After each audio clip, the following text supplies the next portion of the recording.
birds, nor animals, nor people on the island. I sometimes recall that cold morning when I killed the dragon. The grass was sharp and burning, and I felt as if I was walking along his backbone, covered with poisonous scales. He was the master, and I was a stranger, and now I am alone on this island.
Killed the dragon, the world seemed infinitely beautiful to me. I had become the master of the island.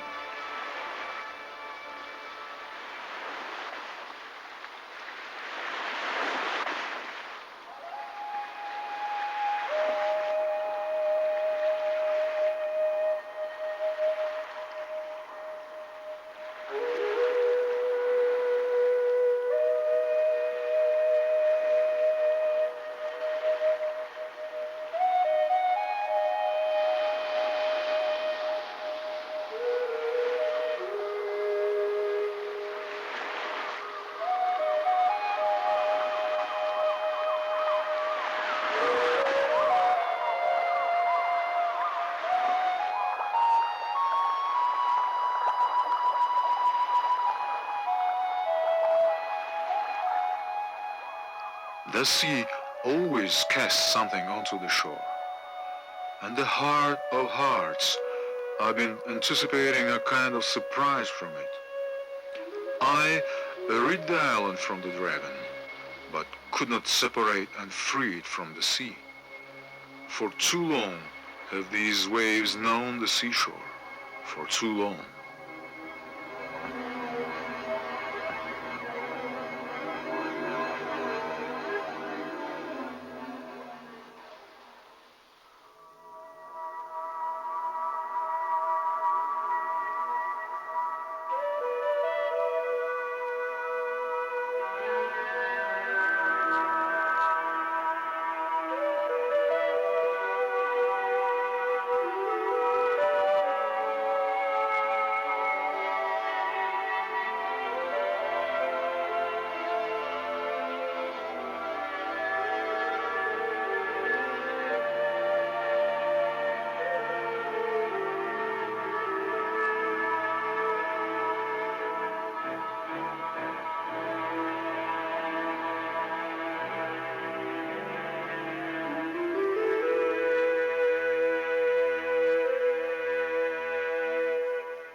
My wife died when my daughter was 3.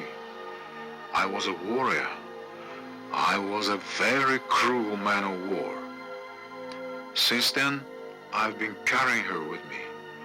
I used to make her dolls of clay, white bones, and the remnants of arrows. She used to go to sleep when we were on our way to some place, looking drowsily at the stars from the horse's mane. We have chosen this island together during our wanderings, attracted by its beauty. She was 16 now, and the day had come when she returned from her usual morning walk to the sea, and she was not alone. And I felt dark forces rising from the bottom of my soul, which had been laying dormant, and which managed to break out only once, when I killed the dragon.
Before going to bed, she used to come to me, and we talked about the miracles of the world.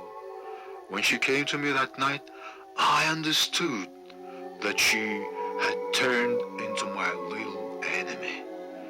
Silence, born by her stubbornness, filled me with coldness and anger.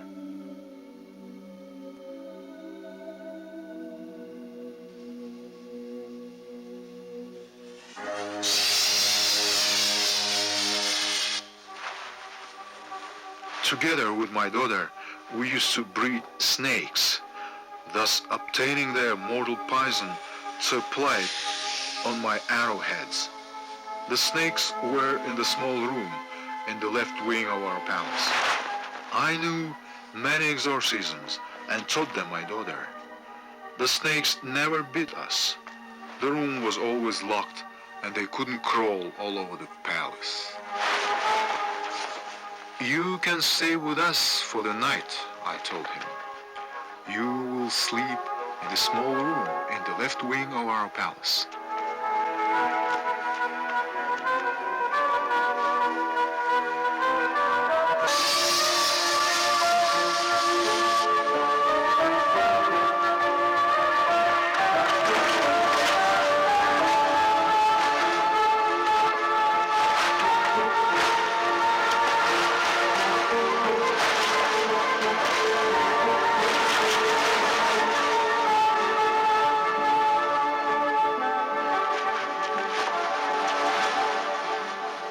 She has never heard a lullaby.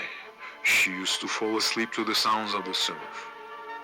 She has never seen the dragon. I had killed him before she woke up from her sleep.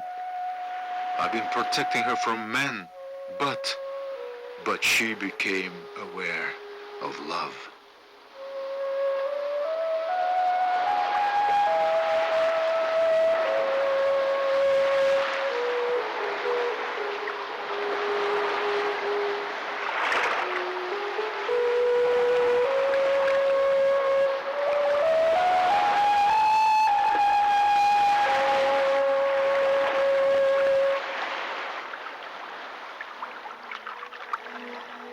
Safe and sound, he returned from where nobody returns.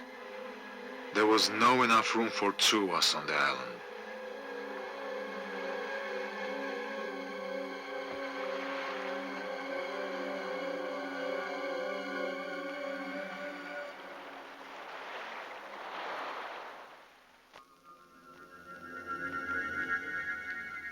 He didn't feel unwanted on the island. Had he appeared here earlier, the former master wouldn't have waited even for an hour. Why on earth haven't I killed him at once?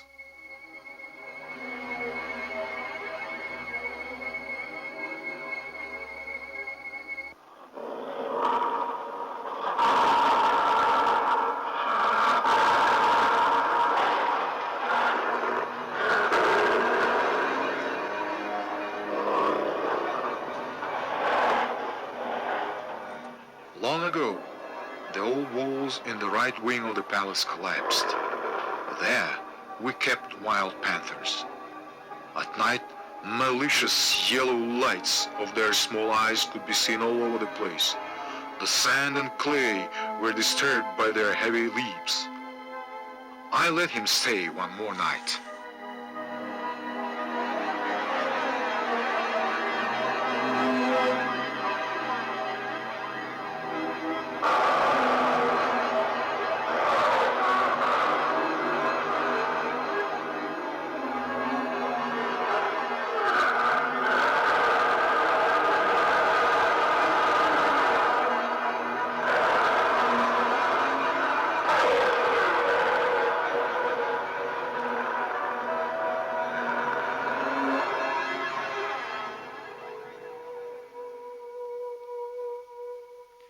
That night, I made arrangements to place him in the right wing of the house. Nothing betrayed my daughter's feelings, only her eyes got darker from the quiet rage, which scared me.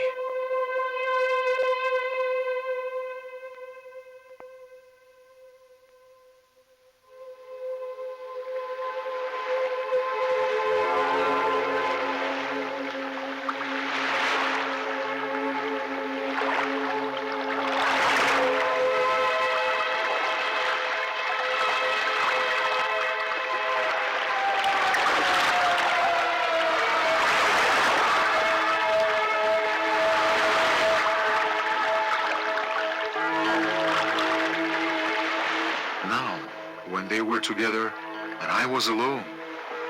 When the entire universe had contracted into a small grain of sand of tormenting expectation, I could hear the confident steps of a young, strong rival in every rustle of the night.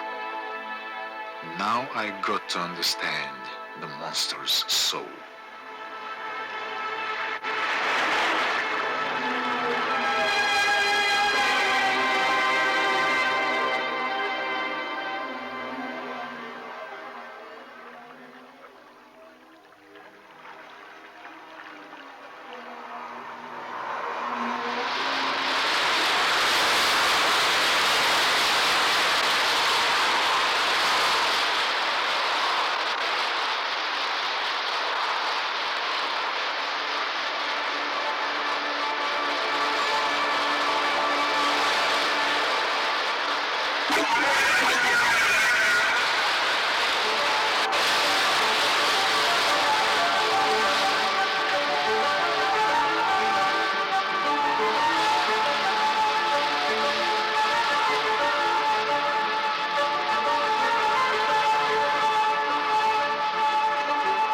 This part of the island was completely covered with dry grass. I told him, "Do me a favor and bring my arrow back." He didn't suspect anything wrong and rushed for it into the bushes.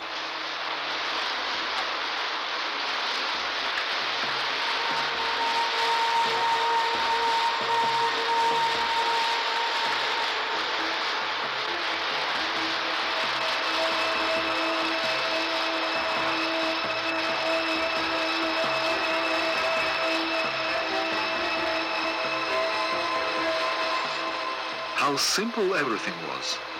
I had to kill the dragon and I did it. But why? When the nature itself was tuning up the strings of love, I was thinking coldly of death. Whose death? His? Mine? Or probably hers?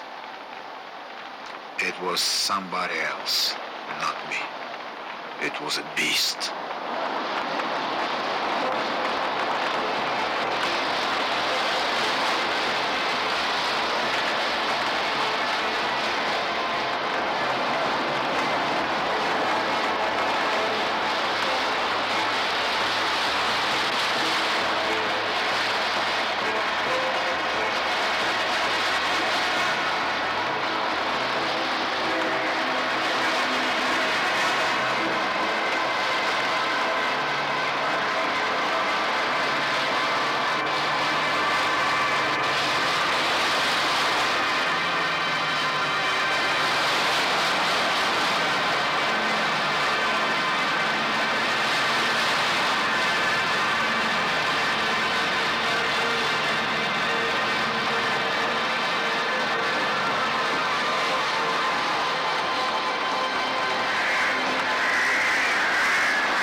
"Look at the sky," I said to her. "Perhaps your guest is already up there." "You feel sad, don't you?" I asked her. She said that she wouldn't feel as sad as she felt now even if I had died. "Cry if you're sad," I told her. I don't know, but I couldn't punish her for these bold words.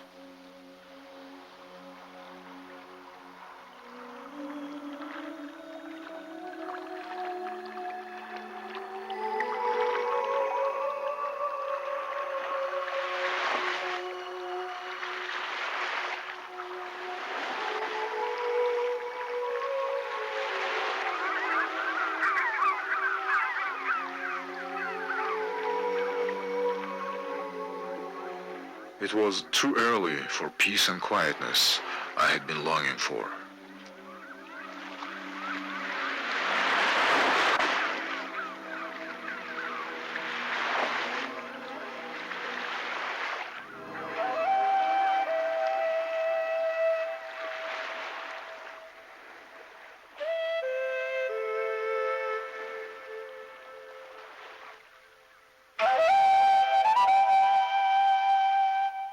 Young and strong and cunning, he seemed to mock at me, as if nothing had happened. He was saying something about the western wind, which brought the flames right on him, and he couldn't outrun it. Then he was saying something about the cave into which he fell down accidentally. It was full of field mice, and the flame went over his head. What cave and mice he was talking about? Why didn't he fall down into the pit full of spiders? Never in my life have I suffered a defeat. I was full of rage towards that lucky stranger.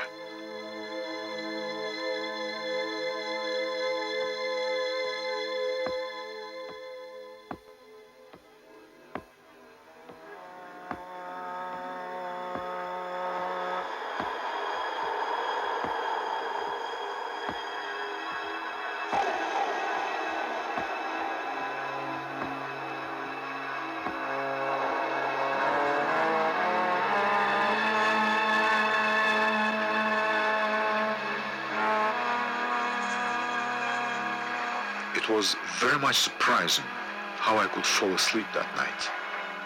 My eyelids were burning. I was carried away by a strange dream. I could see myself climbing the mountain along a steep stony road. I was crawling to myself, hurting my nails and skin. I was falling down and went on crawling, choking with air viscid like honey. What is my fault? I am stronger than they are. Is it a crime to be stronger? They are the only ones who are guilty, miserable, cowardly people. And now I am falling down, looking at myself with rage and infinite pity. And I am crawling again, as if my whole life depends on this top of the mountain, and her life too. It's almost impossible to overcome yourself, and glory to those who can commit such a feat.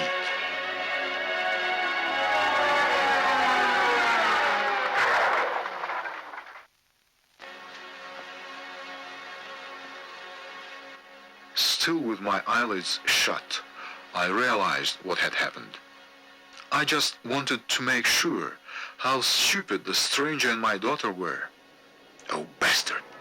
He decided to fasten me with his miserable ropes, being unaware of the fact that the island had become live and had turned into a monster, the heart of which was I.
neither birds, nor animals, nor people on the island, I sometimes recall that cold morning.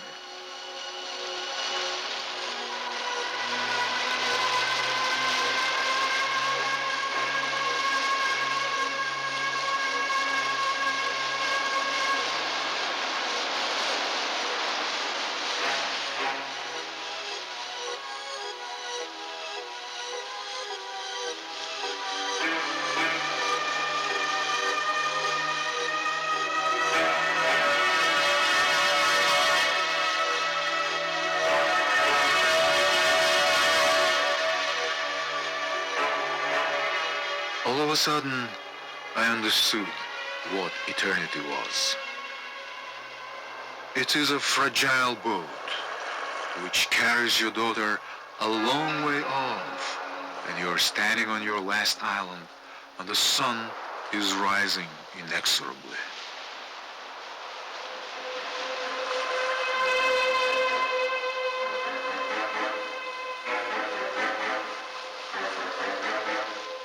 It was the last and the most important combat in my life.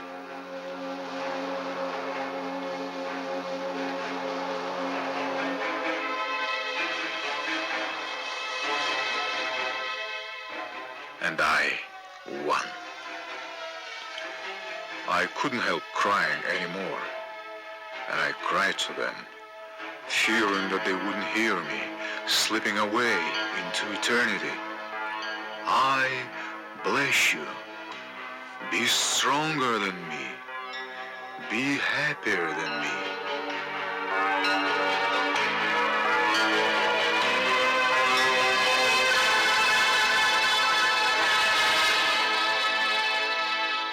At that moment, I was quieter and more majestic than I was when I killed the dragon.